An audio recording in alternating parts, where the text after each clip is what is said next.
7 de la noche en Washington y las 9 en Brasilia. Bienvenidos a esta emisión de Directo América. Soy María Clara Calle y esta noche estoy con Jorge Hurtado. Buenas noches, María Clara. Buenas noches a ustedes también. Son las 7 en Bogotá, Quito y Lima. Les damos la más cordial bienvenida a estas 2 horas de información en France 24 en español. Empezamos con los hechos más destacados de la jornada. La policía brasileña lanzó un mega operativo contra el círculo cercano del expresidente Jair Bolsonaro por el intento de golpe de Estado de 2023. Las autoridades confiscaron el pasaporte del exmandatario para que no pueda salir de Brasil y hay varias órdenes de captura contra sus antiguos aliados. Y la Corte Suprema de Estados Unidos escuchó los argumentos de Colorado para retirar al expresidente Donald Trump de la boleta electoral y por ahora se inclina para dejarlo participar.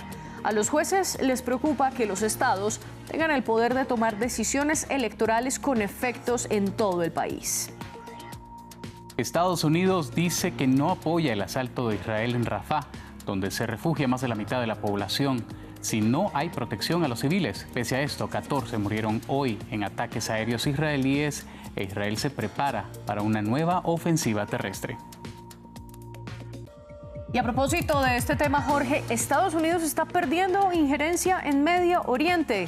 Es la pregunta porque el jefe de la diplomacia de Estados Unidos, Anthony Blinken, hizo una gira por la región, la quinta desde que comenzó la guerra por el ataque del pasado 7 de octubre.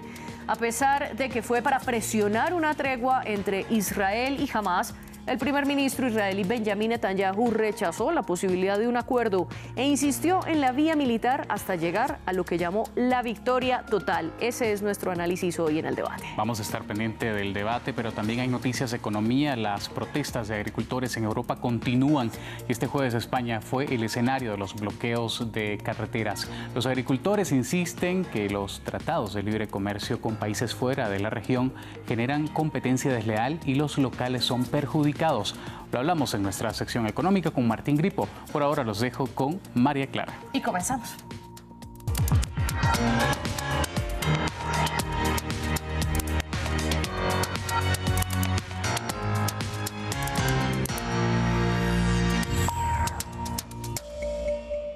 Ustedes también hacen parte de las noticias aquí en France 24. Leemos sus comentarios con el hashtag DirectoAmericaF24. Y comenzamos. El expresidente de Brasil, Jair Bolsonaro, no puede abandonar el país e incluso su pasaporte será confiscado. La orden la dio la Corte Suprema brasileña por la investigación que tiene contra Bolsonaro por el intento de golpe de Estado. La operación policial también tiene a varios de los aliados del exmandatario bajo arresto por el asalto de la sede de los tres poderes el pasado 8 de enero de 2023. Marta Moya y Albert Naya tienen el informe. Cerca al expresidente Jair Bolsonaro, la Policía Federal de Brasil desplegó el jueves un operativo acusando al ultraderechista de intento de golpe de Estado. La Corte Suprema ordenó a Bolsonaro entregar su pasaporte en un plazo de 24 horas y detuvo a algunos de sus aliados. A partir de una investigación que se lanzó el 26 de enero, cuando el Tribunal Supremo Federal dio luz verde a iniciar las pesquisas. Según lo descrito, las informaciones recogidas revelaron que Jair Bolsonaro recibió un proyecto de decreto presentado por Felipe Martins y Amaury Feresat para dar un golpe de Estado, detallando supuestas interferencias del Poder Judicial en el Poder Ejecutivo y al final decretando el encarcelamiento de varias autoridades.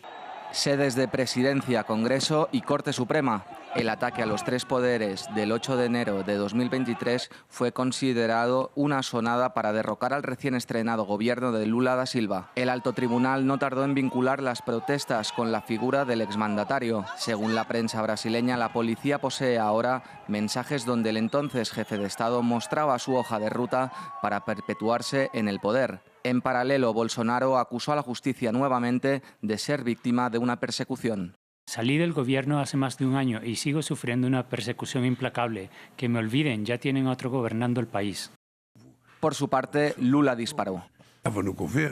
Él estaba en el gobierno, no estaba preparado para ganar, no estaba preparado para perder, no estaba preparado para irse, tanto que ni siquiera tuvo el coraje de decir felicitaciones. Inhabilitado hasta el año 2030 por el Tribunal Superior Electoral, lejos quedan los días en los que Jair Bolsonaro tuvo Brasil a sus pies. Ahora tendrá que responder ante la justicia, mientras prepara una campaña externa de cara a los comicios municipales del próximo mes de octubre. Y este jueves el exmandatario chileno Sebastián Piñera es despedido por la ciudadanía en el Excongreso Nacional de Santiago. Piñera, de 74 años, falleció el martes en un accidente aéreo. Ciudadanos y exministros se reunieron para homenajear al exmandatario. Será este viernes el último día del luto nacional decretado por el gobierno de Gabriel Boric en Chile, y ese día se llevará a cabo el funeral de Piñera y el entierro en el Parque del Recuerdo. En Estados Unidos, la Corte Suprema parece estar a favor de respaldar al expresidente Donald Trump sobre su elegibilidad para aparecer en la boleta electoral de Colorado. Los jueces, tanto conservadores como liberales, expresaron su preocupación por el hecho de que los estados tengan el poder por sí solos de descalificar a un candidato presidencial. Nuestro corresponsal Cristóbal Vázquez nos ampliaba previamente desde Washington.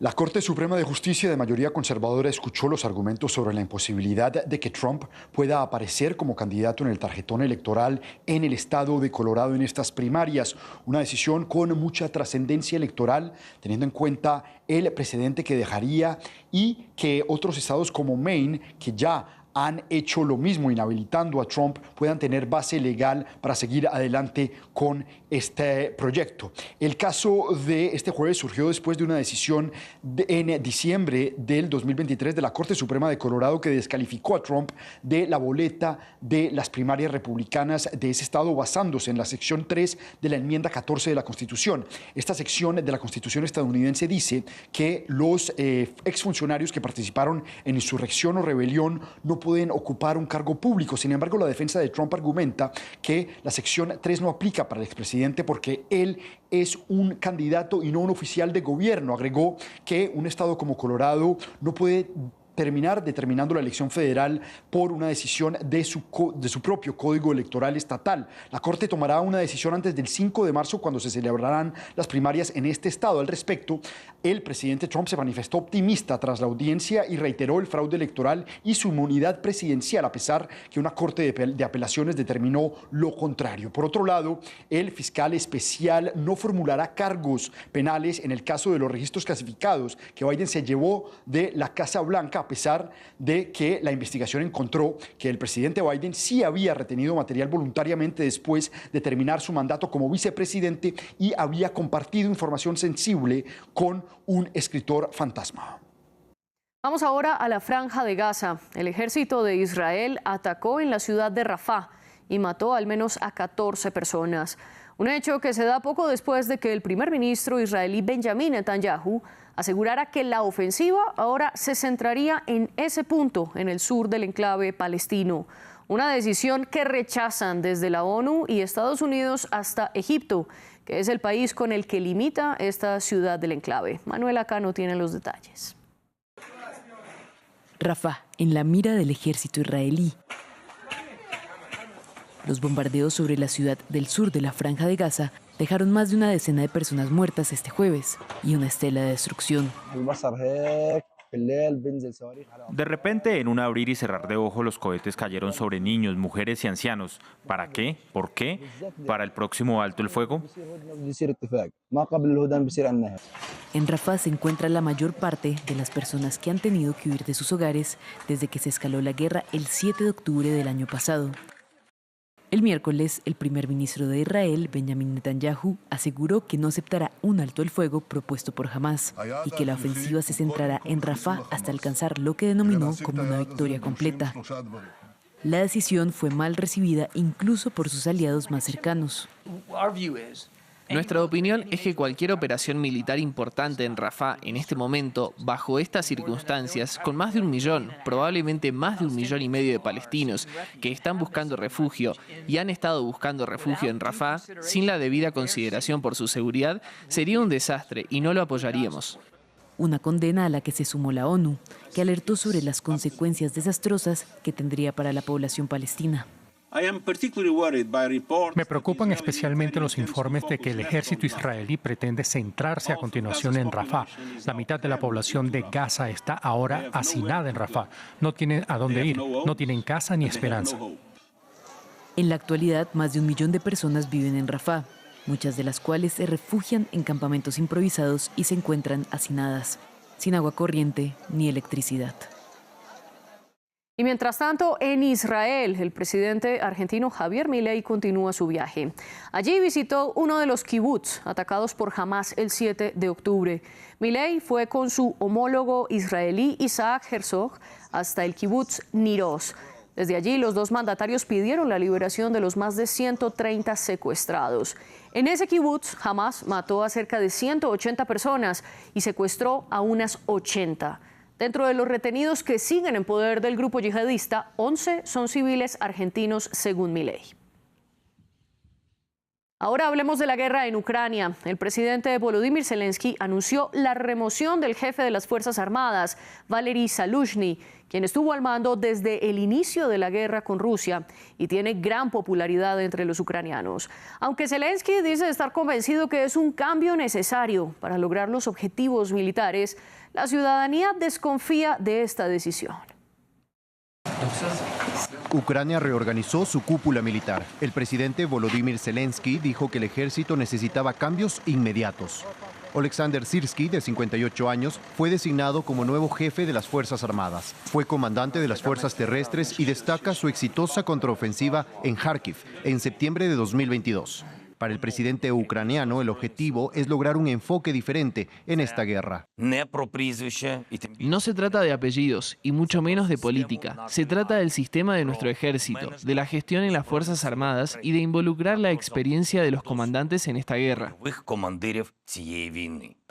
Valery Zaluzhny, también conocido como el General de Hierro, dirigió las tropas desde el comienzo de la guerra con Rusia. El presidente ucraniano está convencido de removerlo del cargo, pero los ucranianos en Kiev no están tan seguros. No creo que sea el momento adecuado para despedir al jefe del ejército. Es una decisión muy extraña. El presidente probablemente tenga una mejor visión, pero deberíamos pensar primero en nuestra victoria en lugar de preferencias políticas. Las diferencias entre Zelensky y Zaluzhny se conocieron el año pasado, cuando el ex jefe militar dijo que la guerra había llegado a un punto muerto. El presidente ucraniano rechazó públicamente sus declaraciones y ha estado más en sintonía con lo que Syrskyi ha comentado. Nuestros objetivos siguen siendo mantener nuestras posiciones, conservar nuestro territorio, agotar al enemigo infligiéndole el máximo de pérdidas. El nuevo jefe de las Fuerzas Armadas toma el mando en medio de una profunda incertidumbre, mientras Kiev espera ayuda militar de Estados Unidos. El gobierno de Francia destituyó a Amélie Oudéa-Castéra como ministra de Educación. Esto menos de un mes después de haber asumido una mega oficina que también incluía deportes y los Juegos Olímpicos. El primer ministro Gabriel Attal hizo referencia a un inconveniente para argumentar la salida de Castéra, quien se mantiene al frente de deportes y también de los Juegos. La antigua tenista se encontraba en el ojo del huracán desde que expusiera algunas críticas al sistema de educación pública. Y a propósito de las justas, ya se conocieron las medallas de los Juegos Olímpicos que se harán en París desde el próximo julio. Y tienen un detalle en especial. Cada una de las preseas llevará el mismo hierro con el que se restauró la Torre Eiffel para que los deportistas se lleven un pedazo de Francia de regreso a casa. Ramiro Cueva Barberena tiene la historia. Una medalla especial. La organización de los Juegos Olímpicos presentó el formato de las preseas con un diseño único en la historia. Cada una tendrá incrustada una pieza hexagonal de la Torre Eiffel. Nos han dado una información muy valiosa y es que había piezas originales de la Torre Eiffel de 1889 sin utilizar, que habían sido sustituidas durante las obras de mantenimiento, así que el punto fuerte de la medalla de París 2024 es que la integrara un trozo de la Torre Eiffel original. Junto con las medallas de los Juegos Olímpicos, también habrá un formato especial para los Paralímpicos, cuya medalla tendrá una vista de la torre desde abajo y estará escrita en braille, un pequeño homenaje al inventor francés. La intención, según el director creativo, es que los deportistas se lleven un recuerdo de un símbolo de Francia.